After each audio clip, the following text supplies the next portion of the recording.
Olá, olá, olá. Boa noite. Sejam bem-vindos.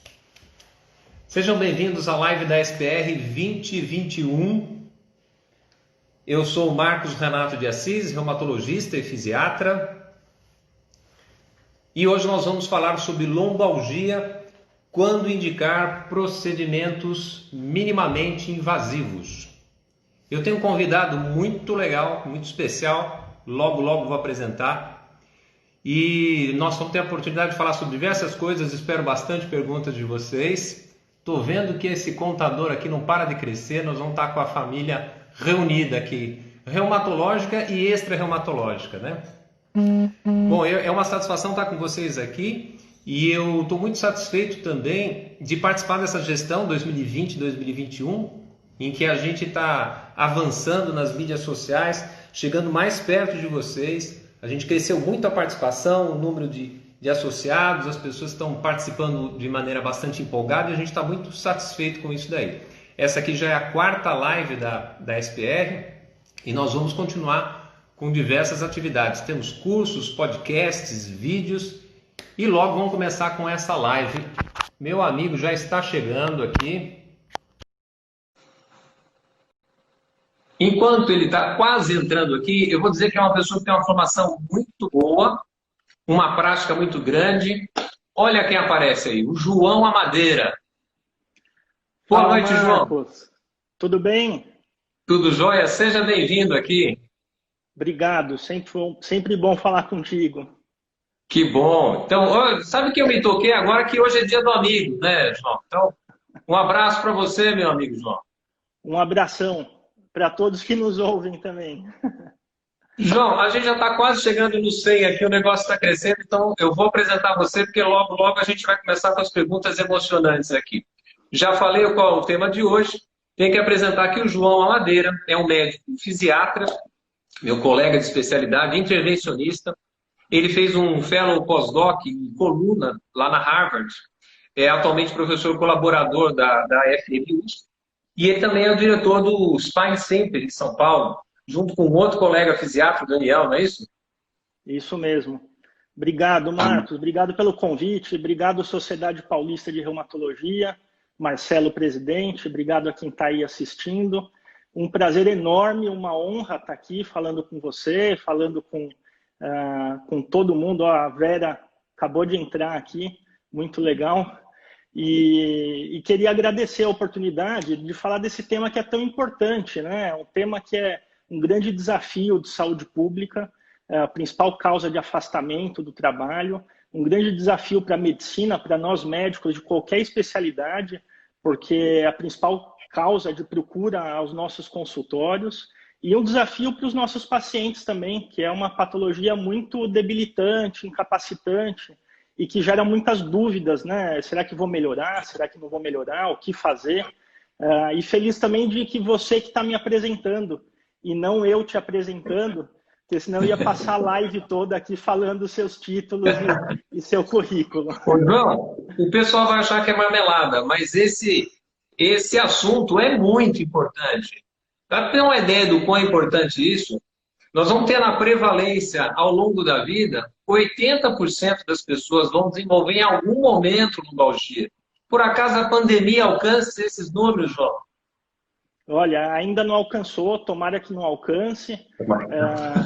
Mas a lombalgia é quase uma certeza, né? A gente fala, ou você já teve, ou você está com, ou se ainda vai ter. Realmente, o alcance é muito grande. Então a gente estima, fazendo uma conta geral aqui, nós não temos estatística tão precisa no Brasil, mas se a gente pegar emprestado em outros lugares, a gente vai ter 5 a 6 milhões de pessoas com lombalgia por ano no Brasil. Quer dizer, é uma quantidade que, por enquanto, ainda está o dobro desses números que a gente tem acompanhado, assustadores, nos últimos tempos.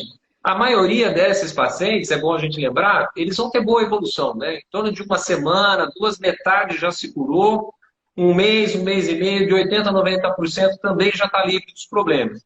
Mas a gente vai ver uma pequena porcentagem, talvez menos que 5%, que cronifique, e talvez desses 5%, 1 ou 2%, que vai precisar de alguma intervenção cirúrgica. Então, eu quero primeiro situar isso, João, porque nós vamos falar uma coisa muito particular hoje, que são os procedimentos. Lembrando que, atrás dos procedimentos, a gente tem um conjunto de outros procedimentos não invasivos que são de suma importância, né?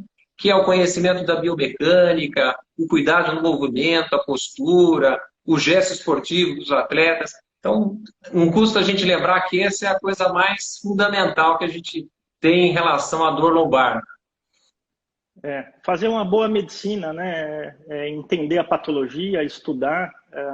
Os casos eles podem ser simples, mas às vezes são muito complexos, né? E a gente não pode desconsiderar essas questões que são o dia a dia do paciente e levar em conta só aquilo que a gente vê na nossa frente. Beleza. Ô, João, eu vou pedir para o pessoal já começar a mandar as perguntas para a gente, mas eu vou fazer a primeira para você. O que é essa história de minimamente invasivo? O que a gente chama de minimamente? Que invasão é essa? Marcos, minimamente invasivo é todo aquele procedimento que você tem a menor agressão possível para o paciente. Então, vai depender do procedimento, vai depender da patologia, do seu objetivo, mas o minimamente invasivo é aquele que traz a menor agressão possível. Obviamente, eu brinco sempre que o ideal seria fazer os procedimentos de cirurgia por telepatia, mas não é possível fazer tão à distância assim. Então, a gente tem alguns procedimentos, por exemplo, percutâneos, onde você introduz uma agulha guiada por algum método de imagem. Você tem procedimentos endoscópicos, onde você introduz dilatadores e um canal de trabalho e uma câmera lá dentro, através de um corte de 8 milímetros, e você consegue ter o mesmo tipo de abordagem, o mesmo tipo de resolução cirúrgica com esses procedimentos, seja por agulha ou seja por videoendoscopia. Isso é o minimamente invasivo. Ô, João, é interessante lembrar que quando as pessoas falam procedimento minimamente invasivo, é fácil associar com terapia. Mas a gente tem que lembrar que ele também é um recurso diagnóstico bastante importante, né? Ele permite a gente, às vezes, apurar um diagnóstico que clinicamente é muito difícil. Porque a gente tem um imbricamento de estruturas, de músculos que atravessam diversos níveis, superficiais, profundos, a própria inervação toda cruzada. Então é difícil a gente identificar qual é a estrutura, né? Quando a gente faz o diagnóstico, a gente fica muito no diagnóstico sindrômico. E quando a gente vai para os procedimentos, às vezes a gente consegue um diagnóstico topográfico que permite daí uma abordagem terapêutica mais adequada, né? E puxando esse gancho aqui, já chegou a primeira pergunta aqui do meu amigo Rodrigo Lupino, lá de Ribeirão Preto, falando sobre quais os sinais de alarme mais comuns. Os sinais de alarme, eles são os red flags, né? Os sinais de alerta. Eles têm que estar na nossa cabeça assim que o paciente entra na sala, para a gente não comer bola achando que é um problema mais simples. Eles existem para fazer um screening, para determinar o risco que aquela pessoa tem de ter uma outra patologia que não aquela mecânica estrutural, ou que seja mecânica estrutural, mas que pode trazer uma sequela para o nosso paciente. Então, basicamente, a gente pensa em extremos de idade, então pacientes muito jovens, não é normal, eles ainda não deu tempo deles terem uma lesão degenerativa que cause dor. Extremos de idade, para os pacientes mais velhos, você tem que pensar em doenças neoplásicas, você vai pensar em fraturas também, então dor noturna, emagrecimento, ainda pensando em doenças oncológicas, febre, você tem que pensar em discite, especialmente em pacientes imunocomprometidos, ou que usam drogas endovenosas, ou que tiveram uma internação prolongada em hospital com acesso endovenoso. A gente tem que pensar a famosa síndrome da caldequina, raro de ver no consultório, mas é uma situação catastrófica, onde você vai ter alteração de esfíncteres, você vai ter alteração da sensibilidade em cela, chamada anestesia em cela, alterações motoras em geral, ou parestesia, você tem que pensar em compressão de nervos, sofrimento neurológico. E as doenças inflamatórias também, aí eu gostaria que você nos brindasse com os sinais de alarme para as doenças, para as espondiloartrites e doenças inflamatórias que cursam com lombalgia também. Com certeza. Então, lembrar o pessoal que os sinais de alerta é uma coisa que todo médico precisa saber, né? Porque se é uma coisa tão prevalente assim, a gente precisa estar apto para identificar quais são os pacientes que merecem uma investigação para exame subsidiário. Porque é isso que os sinais de alerta nos convidam a fazer. Ao diagnóstico de causas específicas, que têm tratamentos específicos, né? Diferente de muitas lombalgias crônicas inespecíficas, que vão ser sujeitos de outros tipos de tratamento, às vezes não com grande especificidade. Lembrar das inflamatórias, João, que a queixa da dor inflamatória tem aquele padrão de piorar ao repouso. Muitas vezes o paciente se desperta no meio, na segunda metade da madrugada, de noite com dor. Não é que ele acorde e sente dor, ele é despertado pela própria dor. Ele se movimenta, tende a melhorar um pouquinho aquela dor, aquele desconforto. Tem muita rigidez associada. E, obviamente, vários outros sinais que podem acompanhar esse conjunto de dores lombares inflamatórias, espondiloartrites, por vezes alterações oculares, de pele, intestinais. Então, tudo isso nos convida a lembrar esse diagnóstico, em especial quando o surgimento é em gente jovem, né? Normalmente abaixo dos 40 anos. Eu tenho várias perguntas aqui, João. Vou fazer saudações aqui no Instituto Biodelta, Adriana, a professora Adriana, que está acompanhando a gente. O Marcelo fez uma pergunta interessante de um problema que a gente vê bastante, que é a coccidínia. Aqueles pacientes que já passaram em vários lugares, colecionam almofadinhas e boias, tentando alívio. O que a gente pode fazer de procedimento, João? Olha, a coccidínia é um grande desafio, né? Traz um enorme sofrimento para os pacientes e realmente eles colecionam todos os tipos de almofadas, boias e muitas vezes sem sucesso. Com relação a procedimentos, a gente tem alguns procedimentos que são bastante eficazes. Um é a infiltração simples da articulação sacrococcígea. Você pode usar um método de imagem, eu uso a escopia, e você consegue introduzir uma agulha dentro da articulação e injetar corticoides e anestésicos. Traz resultado na maioria dos pacientes. Alguns pacientes têm um resultado mais frustro com esse tipo de infiltração e a gente chama de bloqueio do gânglio ímpar, que é a inervação por trás da articulação sacrococcígea, que responde pela inervação do cóccix, mas também responde por parte da inervação da região perineal.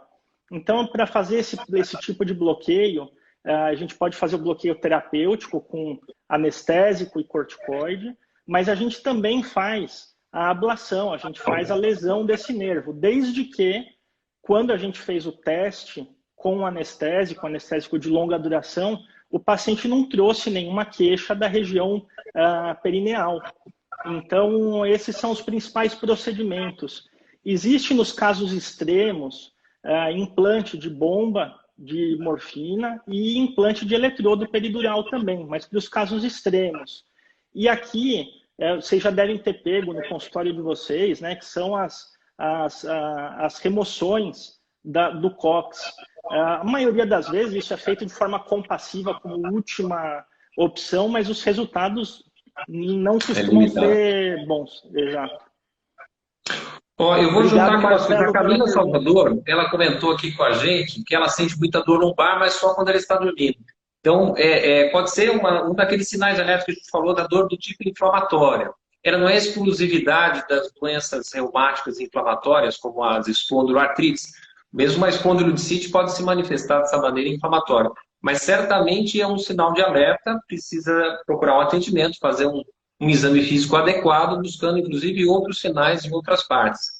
O mesmo eu posso dizer para o Lima, que é pedreiro. Ele comentou que ele tem dor quando ele fica muito tempo de pé e com os joelhos travados. Então você veja que aqui ele tem manifestação articular extraaxial, né? Fora da coluna.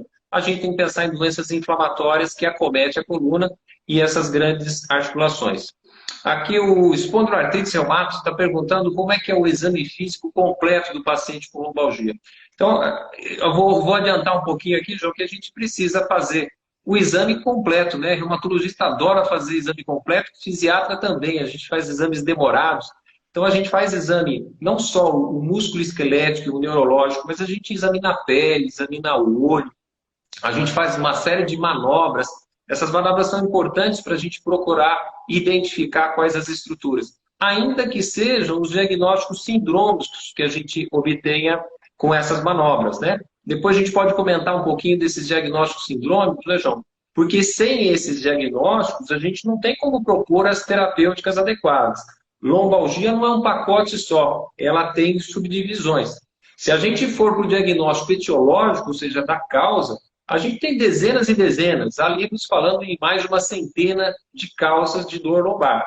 Mas seguramente a gente pode ter alguns blocos, né, de síndrome radicular, de síndrome facetária, de canal estreito, de dor de origem óssea, e assim por diante. Acho que à medida que for aparecendo os procedimentos, a gente pode comentar, né? Olha, temos aqui uma fã sua, a Madeira do Ceará, a Vanusa da UD. Opa, Van, tudo Olha, bem? Legal. olha até onde vai o nosso alcance, viu? Nós já estamos com mais de 170 acessos, nós estamos com uma cobertura grande aqui, já vi pessoas de vários lugares, tem que dar saudações para os meus alunos que estão aparecendo. Eu trabalho na Faculdade de Medicina de Assis, sempre deixo esse suspense, assim, mas de Assis, a faculdade? Sim, sim. Para o sujeito achar, né, que eu tenho uma autoridade maior lá, e eu fico satisfeito que eles vão se desenvolver e vão se formar com conhecimentos básicos de coluna, que é o que a gente precisa para todo médico. O Rubens Bonfilioli, um grande colega reumatologista aqui, trabalhando bastante para a organização do Congresso Brasileiro de Reumatologia, que vai ser um sucesso online. Ele está perguntando se a gente acredita em dor discogênica. Legal, Você ótima primeiro. pergunta. Primeiro eu queria dar um oi para a Silvia Rotfeld, lá do Rio Grande do Sul. A Silvia é uma esgrimista campeã, múltiplos títulos, e ela é fisioterapeuta também, fisioterapeuta da seleção brasileira. Saudade, Silvia. Seguinte, a dor discogênica ela existe, acho que não é uma questão de acreditar. A gente sabe que o disco ele é inervado tem uma inervação, que é o nervo sinovertebral, e ele é causa de dor. A gente sabe disso, até porque uma das técnicas diagnósticas que a gente usa é a discografia. A gente faz a estimulação sob pressão do disco, com injeção de contraste, e o paciente tem a sua dor reproduzida com a discografia. Então, eu acredito, não só acredito, como eu vejo e trato no meu dia a dia a dor discogênica. Existia, um tempo atrás, acho que uma dúvida, né? Porque, até pegando um gancho do que o Marcos falou antes, algumas situações você tem a lesão, mas você não tem queixa de dor, né? Que é aquela dissociação clínico-radiológica. Então, você pode, se você pegar pacientes de 30 anos, 80% deles vão ter algum desgaste na coluna envolvendo uma degeneração de disco. Veja, eles são assintomáticos e não necessariamente eles têm dor. Mas, ao mesmo tempo, quando esse paciente tem dor, a gente consegue localizar exatamente o ponto da dor dele, seja com bloqueio de facetas ou com a discografia pensando no disco. Você, Marcos. Eu acredito sim no discogênico. Eu até ia falar que existe um procedimento para a gente identificar a dor discogênica. Mas eu vou já emendar com a pergunta do outro colega. Antes eu tenho que responder a Silvia, perguntou aqui se a gente indica Pilates. Eu indico, eu suponho que o João também. Na verdade, Silvia, o exercício é um dos recursos mais importantes que existe quando a gente fala em coluna de modo geral. Se a gente for usar o linguajar da esperança atual do mundo, né? Se a gente está em busca de uma vacina, se existe uma vacina para a coluna, essa vacina é exercício físico. O Pilates é interessante porque ele tem uma combinação de exercício de alongamento e exercício de fortalecimento. Mas não é exclusivo. Se você pegar um bom profissional de fisioterapia, que tenha condições de gastar tempo com o paciente, fazer uma orientação individualizada, ele vai fazer trabalhos fantásticos com esse indivíduo. E isso é fundamental, e vou passar a bola para o João. Mesmo depois de um procedimento, né, João? O sujeito que faz procedimento, ele não perde a tarefa de manter sua atividade física, seu exercício físico regular. Porque é isso que vai manter a estabilidade da coluna, a saúde dessa unidade funcional dos movimentos. Aí eu falei que eu ia emendar com um colega, esse grande colega é o José Eduardo Martinez, é um colega lá da comissão, estuda bastante fibromialgia, dor crônica, acabou de publicar numa revista bem importante, o Compilado, junto com outro amigo nosso, Eduardo Paiva. E ele comenta assim, ó, o grande problema é a indicação, porque boa parte dos pacientes tem dor mista e é difícil saber se um procedimento será útil e suficiente. Quais critérios objetivos usar? Você primeiro, João. Legal, ótima pergunta. Assim, a gente indica os procedimentos para aqueles pacientes que estão em sofrimento e aqueles pacientes, principalmente, que não tiveram uma resposta com tratamento conservador, ou somente com exercícios, ou com modificação de ergonomia e etc. Esses pacientes que você já tentou o tratamento medicamentoso, já tentou uma reabilitação e ainda sofrem, você consegue fazer o diagnóstico. Pode ser dormista? Pode, mas a gente consegue acessar diversas estruturas. Vou dar um exemplo. Paciente com uma dor, paciente jovem com uma dor discogênica, mas também ele tem dor. Estamos falando lá dos diagnósticos sindrômicos, né? Vamos pensar no disco, que é o paciente que está há 50 anos e ele tem uma queixa de dor para ficar sentado, ou dor para flexão, ou pegar objetos, ou torcer o corpo, que melhora quando ele deita, mas de manhã, por conta da diminuição da pressão do disco, ele se entumece e de manhã ele tem uma piora também. Então, esse é um paciente que ele tem uma suspeita de dor discogênica, mas ao mesmo tempo, esse mesmo paciente pode, depois de um tempo, que é o contínuo da evolução natural da doença, pode apresentar, por uma diminuição da altura do disco, começa a afetar as facetas articulares. E uma vez que a faceta está doendo, ele pode ter dor também na hora de levantar, para ficar de pé, para caminhar. Então, ele pode ter dor de várias origens. Só que a gente tem procedimentos que acessam o disco. Então, a gente consegue, depois a gente pode falar mais a respeito, né, peridiscais, e que acessam as facetas articulares também.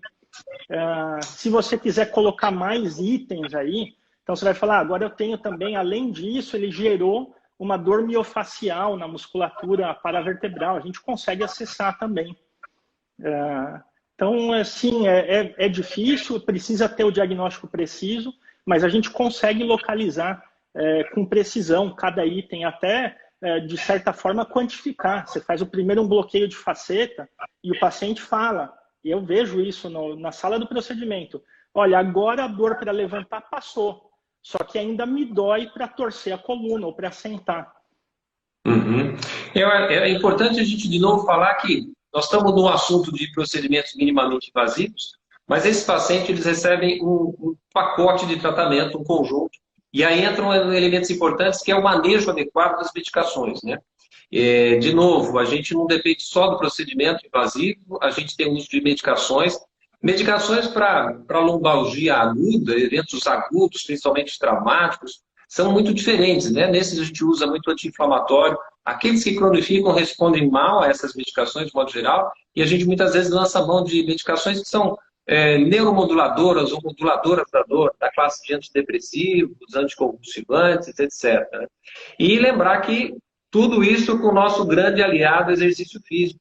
E aí eu tenho que fazer salientar aqui, saudar, agradecido que nós temos vários fisioterapeutas ligados aqui com a gente do Brasil inteiro, Rio de Janeiro, Ceará, Rio Grande do Sul, Alagoas, é muita gente. Esses são os nossos grandes parceiros no tratamento desses pacientes, né? Eu acho que é fundamental o serviço que é feito no ambiente da fisioterapia, né? A Kena Fisse, outra grande querida colega da reumatologia, perguntando qual a melhor indicação para a cirurgia minimamente invasiva. Talvez, qual seria aquele que vocês vê o melhor sucesso na terapia? Olha, as indicações são as mesmas indicações. Então, veja, uma coisa são os procedimentos minimamente invasivos, que a gente está falando de procedimentos por agulha, percutâneos ou por eletrodos, e as cirurgias minimamente invasivas. A indicação de cirurgia é a mesma indicação de uma cirurgia convencional. Basicamente, você tem que, por bom senso, esperar pelo menos 1 mês e meio para você abordar cirurgicamente, muitas vezes mais, a não ser que você tenha uma perda de força ou que você tenha uma piora progressiva da força desse paciente. As indicações precisas para a cirurgia, no caso das radiculopatias, hérnias de disco.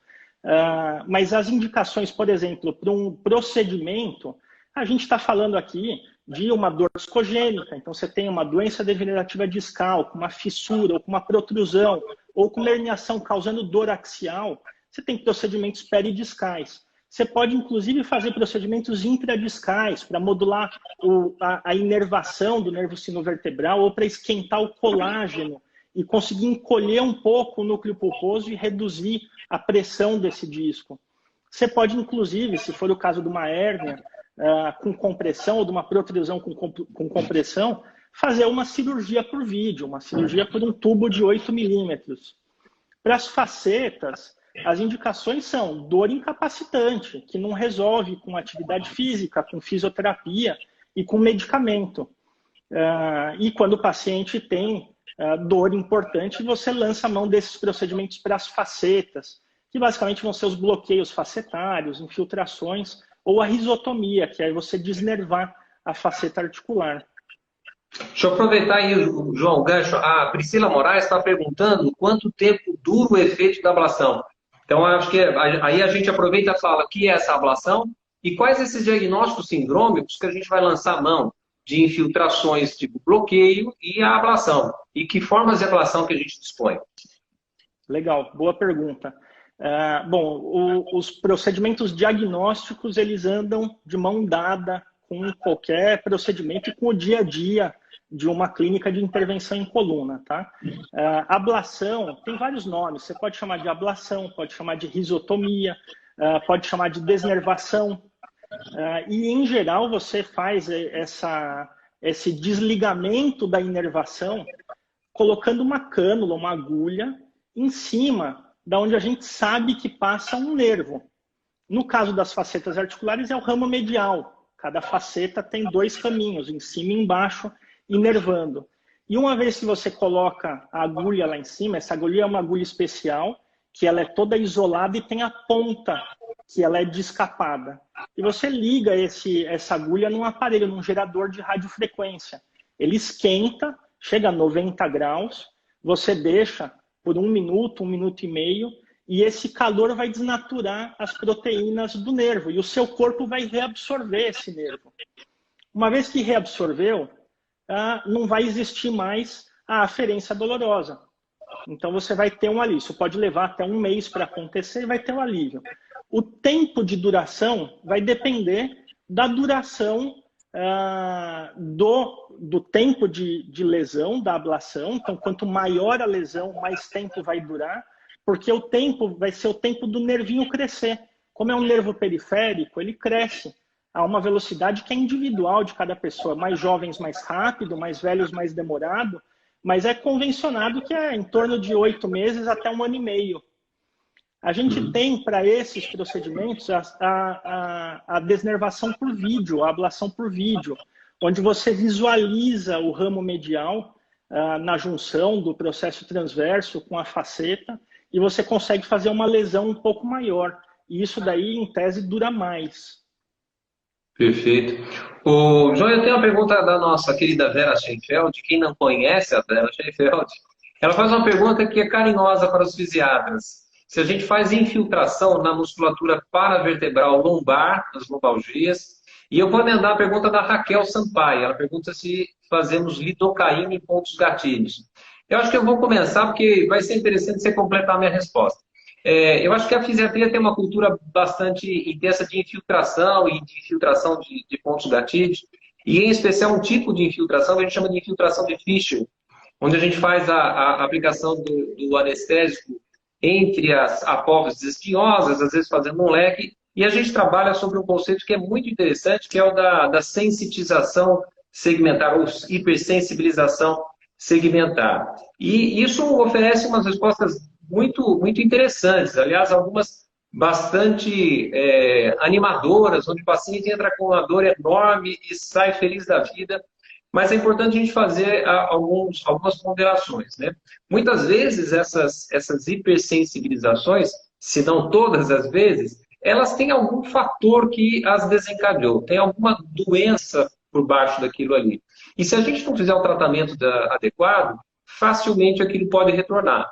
Por vezes é uma coisa um pouco mais simples, como, por exemplo, um desbalanço muscular, uma contratura muscular, um ponto gatilho, uma postura inadequada, e com as orientações de proteção articular e exercício, você consegue combinar bem. Você tira a dor com a infiltração e o sujeito vai bem.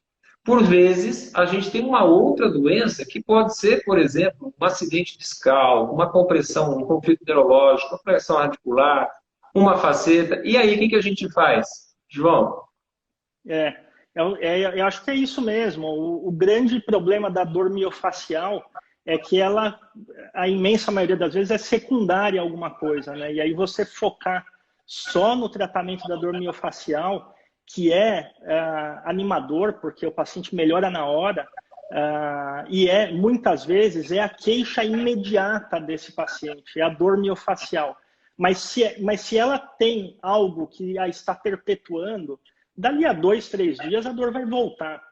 Então, acho que é fundamental, importante que a gente não se contente só com a palpação da musculatura que reproduz a dor, mas busque aquilo que está causando problema. E às vezes é uma artropatia facetária, que você consegue fazer um diagnóstico e uma vez que você trata isso, esses pontos gatilho eles se inativam pela melhora da doença de base.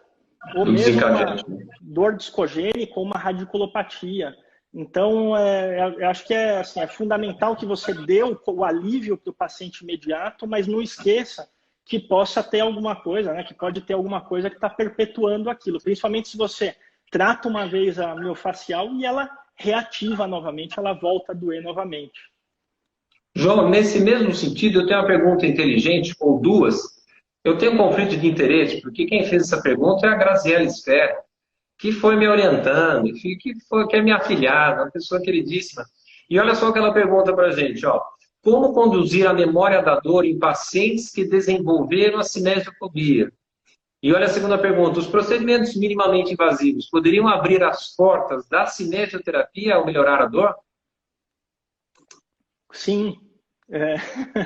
Eu acho que a resposta curta é sim.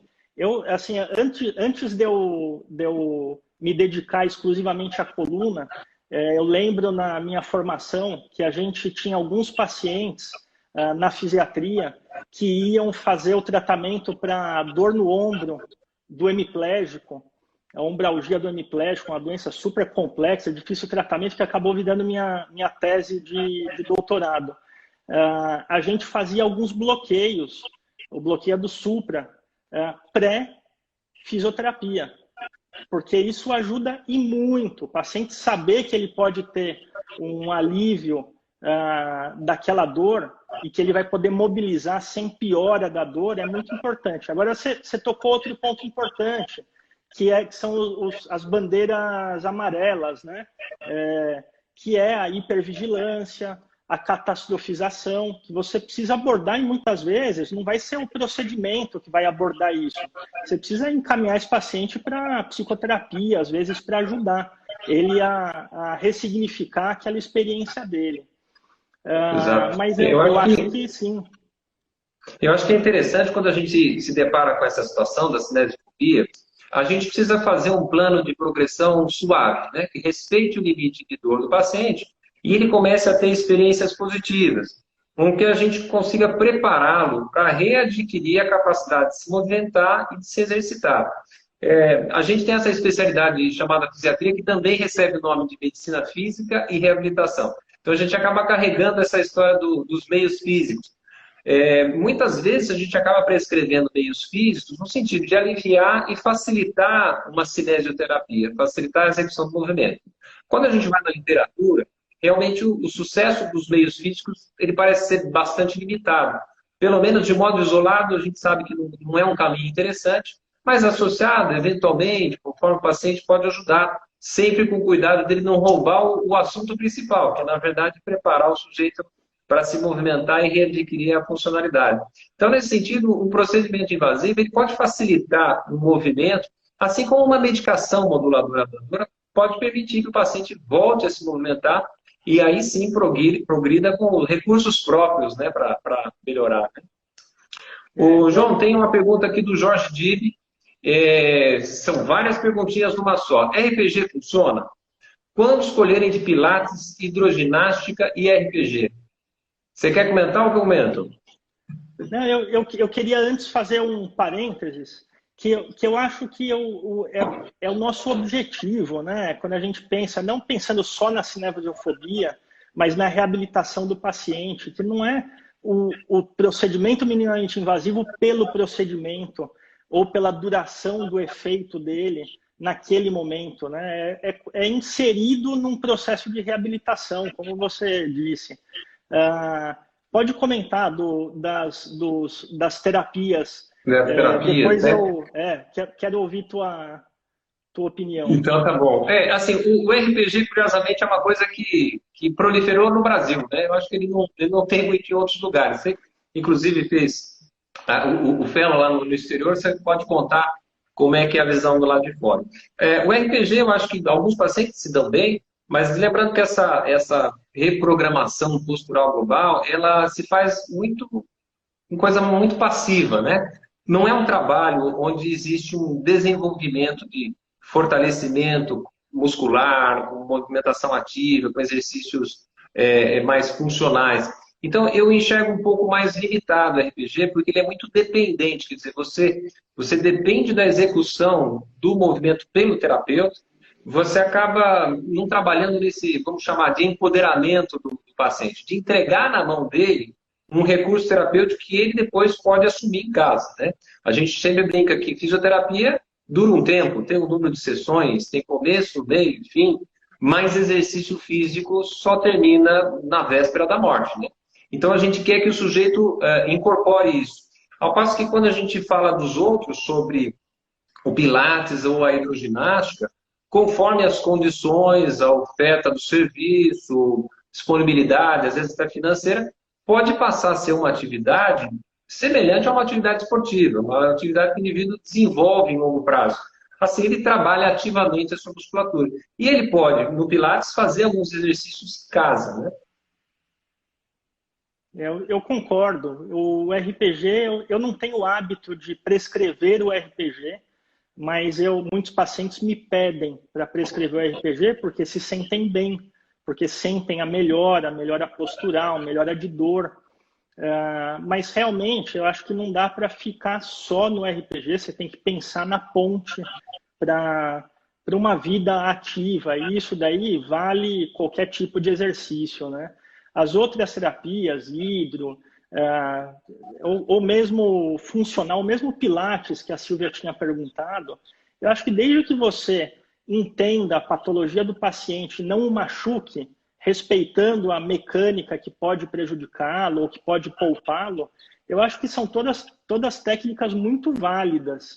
E cabe ao paciente escolher aquela que ele vai fazer, que ele não vai abandonar também, que isso é importante, né? Não adianta começar e parar depois. Ele tem que gostar. A continuidade. João, eu tenho que trazer uma pergunta, essa super, super especial. Tinha uma pessoa chamada Valquíria, que me conhece desde que eu nasci. Então, puxa vida, você tem que responder para minha irmã essa pergunta. Qual é o tempo mínimo para o Pilates funcionar? Olha, na minha opinião, é o tempo de adaptação muscular. Assim, o funcionar, eu acho que é muito relativo, né? Porque imagina um paciente que tem uma fissura no ânulo do disco e está doloroso, ou que ele tem uma hérnia de disco, os tempos são os tempos da hérnia de disco ou da protrusão melhorar. Não é o tempo, não é o Pilates que vai melhorar. O Pilates vai dar uma condição mecânica melhor para o corpo dele funcionar durante aquele período. Então, uma coisa é a patologia de base melhorar, e isso ela tem um tempo, e outra coisa é a melhora motora.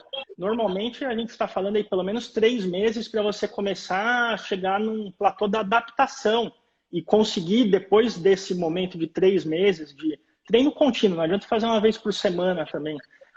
Aí Exatamente. Você passa a ter o ganho de, né, você consegue ganhar os objetivos que você colocar para o teu paciente.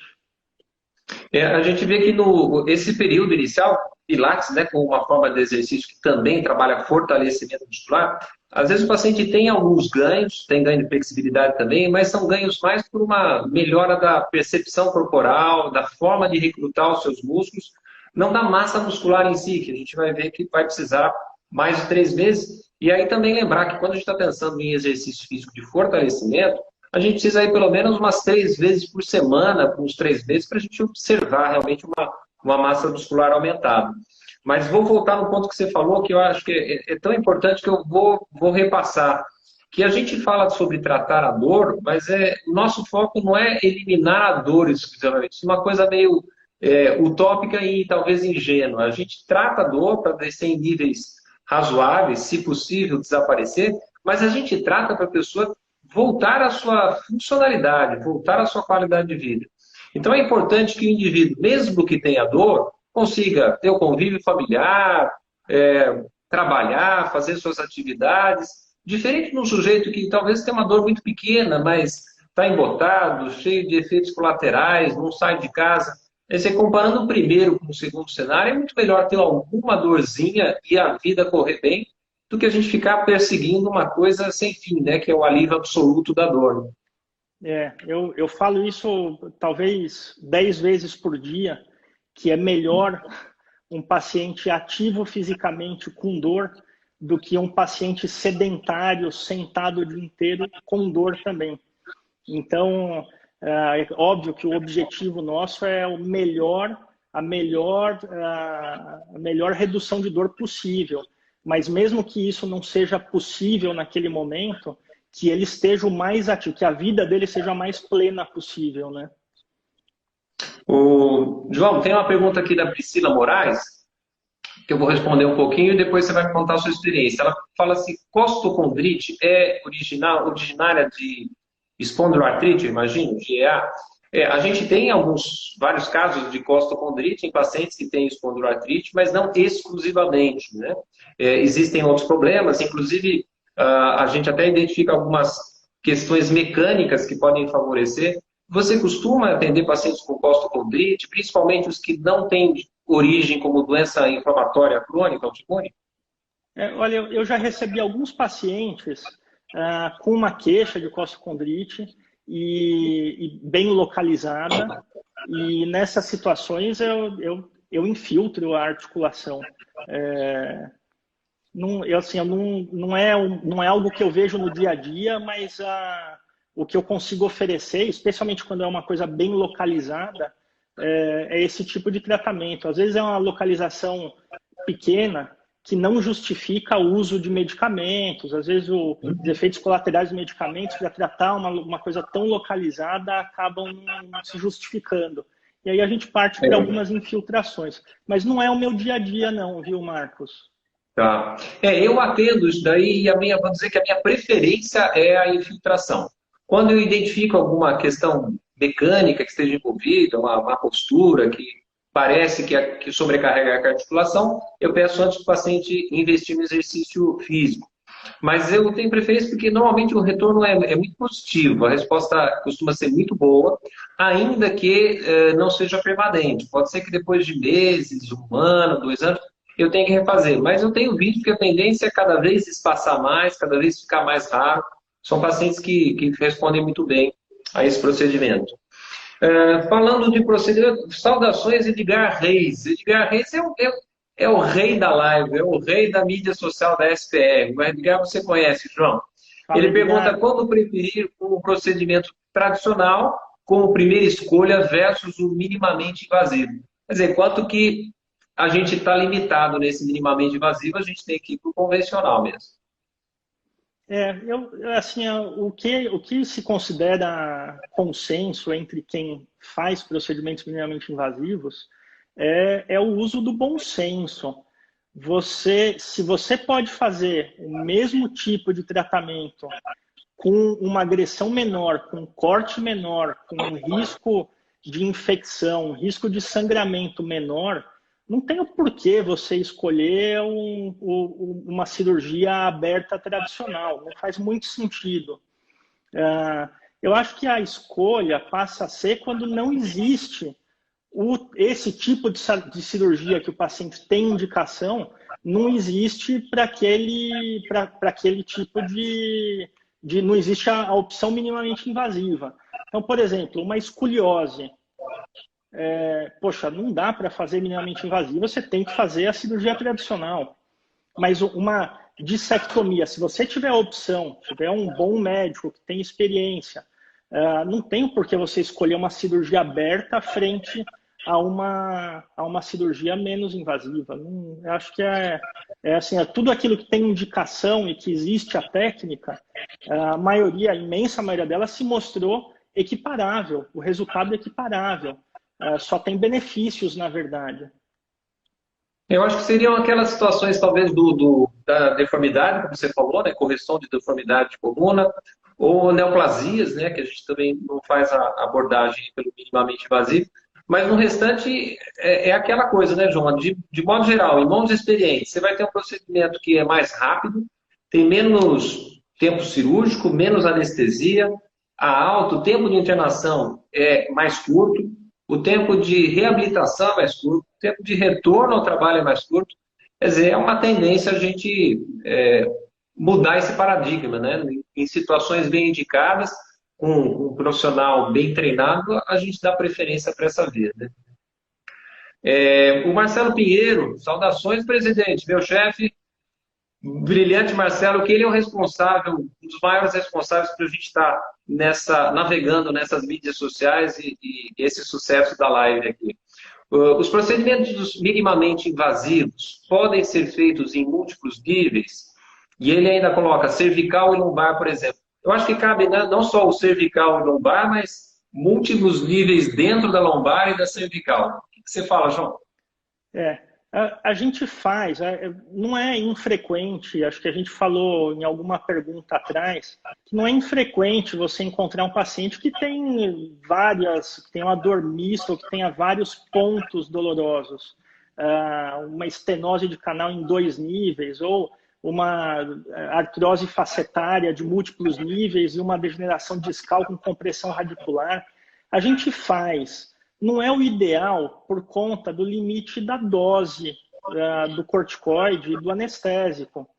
É sempre ideal você conseguir colocar a maior dose possível nos casos dos bloqueios e infiltrações em cima do problema. No caso Então, é possível, mas a gente evita, a gente tenta selecionar por conta do limite de dose, tá? Mas não é infrequente tratar cervical, e torácica e lombar no mesmo procedimento. É possível. Ou mesmo dentro da lombar, tratar L3-4, 4-5 e 5-1. É possível, tá? A gente tem essa limitação pela dose do medicamento. Com cirurgia, em geral, a gente faz um nível de cada vez. Por quê? Pelo tempo. Se você quer uma abordagem mínima, você não quer uma cirurgia que dure 4, 5 horas. Você quer uma cirurgia que dure no máximo 1 hora. Então, a tendência, e existe essa vantagem por ser pouco agressiva e a recuperação mais rápida, inclusive de você abordar um nível que você suspeita que seja o pior primeiro, e o que sobrar você vai no outro nível em outro momento. Perfeito. João, tenho aqui um grande amigo Navarrete, colega de comissão de dor e fibromialgia, sempre antenado nas coisas mais recentes. Ele pergunta sobre o PRP em procedimentos discais. Qual a sua opinião? Olha, o PRP está ganhando popularidade. Se não me engano, ele ainda não está regulamentado aqui no país para uso, só uso em pesquisa. Só que o PRP fora do país, e inclusive até aqui no país, ele é muito utilizado com bastante sucesso em diversas articulações e diversas patologias musculoesqueléticas. Pro disco, existem 2 trabalhos com segmento longo que mostram um resultado positivo. Eu fui visitar, tem um instituto em Barcelona, chama ITRT, que é o Instituto de Terapia de Regeneração Tissular. Eles fazem célula-tronco e fazem PRP. No disco, eles não fazem PRP, porque segundo eles, que têm experiência, já fizeram bastante, a duração é muito pequena. Então, você não consegue ter uma durabilidade do procedimento quando você injeta PRP no disco. Então, usando a experiência desses colegas que tem, é um centro de excelência, eu diria que é possível que tenha um resultado positivo, já se mostrou positivo, nos Estados Unidos se faz corriqueiramente, meu ex-chefe, meu chefe Omar lá em Boston faz no disco, mas potencialmente o resultado não é tão bom quanto a gente gostaria que fosse. Uhum. João, eu tenho aqui a honra de receber a pergunta do Daniel Feldman, um professor que foi meu co-orientador de doutorado, um sujeito muito inteligente, que sabe muito de dor, me ensinou muito de dor. E ele está perguntando aqui sobre qual a diferença entre corticoide sistêmico e o infiltrado, especialmente partes moles. Eu acho que aqui até cabe até um comentário interessante sobre a diferença de corticoides, né? Você está falando com muitos reumatologistas que gostam muito da triancinolona hexacetonida, porque a gente está pensando no ambiente articular, no interior da articulação. Embora exista também a infiltração da zíbula confisária, eu acho que é uma boa oportunidade para a gente comentar essa diferença dos corticoides que são utilizados nesses procedimentos. E ele faz uma outra pergunta que é, na ablação, qual é o risco de dor por deaferentação? Legal, ótima pergunta. As duas são muito boas. Os corticoides, em partes moles, você vai ter uma ação sistêmica também. Então, a depender do corticoide que você usa, vai ser de mais longa duração ou menor duração. Quando a gente fala dos procedimentos minimamente invasivos, o corticoide de escolha para infiltração foraminal, que é a minha infiltração de escolha para acesso ao espaço peridural anterior, que é a interface do disco com a raiz nervosa, discal, serve para banhar um disco afetado, mas serve também para tratar uma raiz inflamada, seja por compressão de uma hérnia ou de uma estenose. A gente prefere usar a dexametasona, que não tem partículas, com medo da artéria de Adankiewicz, de você embolizar e causar um infarto medular. Então, a dexametasona tem uma meia-vida muito mais curta do que os corticoides que vocês habituam a usar, mas o que a gente vê é que isso não faz tanta diferença, porque o efeito dos primeiros 2 dias tem um efeito de duração, que é o tempo para o corpo reinflamar, na verdade. E tem estudos que mostram que a absorção sistêmica do corticoide pela via transforaminal ela é menor do que 15%.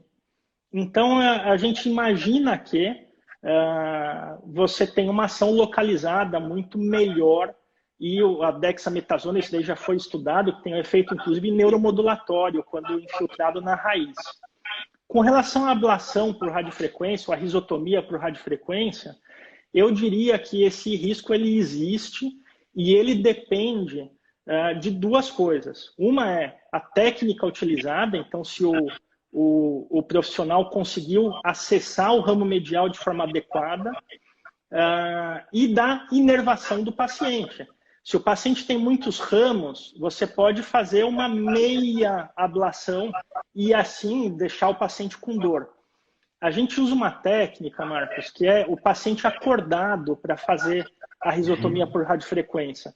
E a gente considera isso fundamental, porque uma vez que a gente coloca a cânula em cima do ramo medial, a gente consegue testar não só motor, então não só 2 Hz para ver o músculo pulsando, e o músculo pulsando somente na lombar, sem irradiação para a perna, para ter certeza que não está na raiz nervosa. E consegue fazer o estímulo sensitivo também, para ter certeza que está no local correto e não está irradiando para a perna. Veja, se eu consigo buscar, localizar o nervo com o mínimo de estímulo possível, eu muitas vezes consigo um resultado excelente. Se eu preciso de muito estímulo para localizar o nervo, talvez a minha agulha não esteja exatamente nele, esteja um pouquinho longe. E aí eu vou fazer uma ablação meia boca. E aí o paciente pode ficar com uma dor por uma neurite pós-procedimento. Essas são as situações que eu vejo, tá? A gente, aqui na Reumato, a gente conhece muito essa situação dos particulados. Eventualmente, a gente infiltra uma articulação e tem um depósito de cristais do corticoide. o que dá uma dor terrível. Felizmente é um evento muito incomum, mas dá uma crise que parece uma crise de gota horrorosa. Agora, ali na coluna o negócio é mais complicado, né? Porque você está falando da artéria da Dankiewicz, que vai compor aquela irrigação da espinal anterior, que pega, se não me engano, são 2/3 da medula que são irrigados, né? Por isso. Quer dizer, se ocorrer uma oclusão lá, é um estrago potencial muito grande. É um evento raro, mas é uma coisa trágica, né? Uma coisa de. Essa a gente considera que é a catástrofe que pode acontecer. Existem relatos e a gente usa todas as técnicas que existem. Então, o corticoide vai ser não particulado. A gente usa escopia em tempo real para infusão do contraste e depois ainda a subtração digital, onde você subtrai toda a imagem óssea e do contraste que você já infiltrou e faz uma nova para ver só o contraste e garantir que não tem um fluxo vascular. Então, assim, esse é um super cuidado. A gente não usa, a gente infiltra a articulação zigoapofisária e a gente não usa triancil. Tem colegas que usam, tá? A gente usa a gente usa depomedrol porque existe uma menor chance de cristalização quando a gente vai intraarticular, tá? Ô, João, nós estamos aqui com um monte de perguntas chegando. Infelizmente, o Instagram não nos dá mais uma hora. Eu não quero ir embora, mas a gente vai ter que chegar no final aqui. Eu quero, antes, saudar o Fábio Segato, que fez uma pergunta. Você pode responder brevemente sobre se existem biológicos inibidores de crescimento neural, que a gente já pode aplicar. E a minha queridíssima orientanda também, Mariana Almeida, quero fazer uma pergunta: se múltiplos procedimentos para controlar a dor podem mascarar a dor e o paciente acabar se lesando mais. Então, 2 respostas breves, por favor, para a gente poder encaminhar o encerramento aqui. Legal. Olha só, vou responder primeiro a última pergunta. Eu acho que você precisa orientar, a gente sempre orienta o pós-procedimento nos casos infiltrativos, onde o paciente vai estar sob ação. Então, lembra que tem aqueles 14% de absorção sistêmica do corticoide, tem um anestésico local, ele pode estar com a dor mascarada, sim. Nessas situações, a gente pede para ele pegar leve, tem que orientar que ele pegue leve. Procedimento um procedimento de vídeo, onde você removeu uma hérnia de disco, o paciente tem um alívio, que é tirar com a mão com pouca dor local, porque não existe agressão praticamente muscular. Você precisa orientar que pode ter herniação, ele ainda tem a falha, o risco de herniação existe. Então, sim, você precisa estar em cima desse paciente. Acho que o Marcos também deve ter histórias para contar de pacientes que fizeram o procedimento e se estreparam depois. Então, você tem que orientar bem. Com relação a biológicos, eu estou imaginando que é tipo antifator de necrose tumoral, antifator... Não, eu imagino que seja de crescimento neuronal, né? Imagino que seja mais para isso daí. Eu desconheço como aplicado. Eu sei que ele está em desenvolvimento para outras doenças crônicas, mas eu desconheço como aplicação. Eu acho que não se, pelo menos ainda não se usa. Tá. Bom, João, vamos chegando aqui ao final, infelizmente. Foi um prazer conversar com você.